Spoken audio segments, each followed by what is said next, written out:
এক বেটায় দুইটা বিয়া করছে, আচ্ছা দুই বউরেই সমান অধিকার দেশে, কাউরে কখনো দুই চোখে দেখে না, সবাই সমান চোখে দেখছে।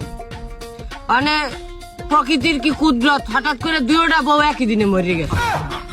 তো বেটাই চিন্তা করছে আমি যেহেতু দুই বউর সাথে সমান ইনসাফ করছি, এদের মৃত্যুর পরে আমি তাদের সাথে সমান ইনসাফ করব। তো বেটাই চিন্তা করলো কি দুই বউরে একসাথেই গোসল করাইবে, একসাথে গোসল করাইছে, একসাথে জানাজা দেবে, একসাথে জানাজা দেছে। তারপরে যখন তারে কবর দিতে নিয়ে যাবে তখন ঘর থেকে বাইর করবে, আর একটা ঘরে তো দরজা একটাই থাকে, তখন করবে কি বেটাই চিন্তা করছে আমি একসাথে আমার দুই বউরে যেহেতু বের করবো, তো আমার আর একটা নতুন দরজা বানানো দরকার। তো মিস্ত্রি আইনা কাটায় করে একটা দরজা বানাইছে নতুন, মানে দুই দরজাটা সমান ভাবে বউ দুজনে বাইর করিয়া নিয়ে যায় দাফন দিয়ে আসছে।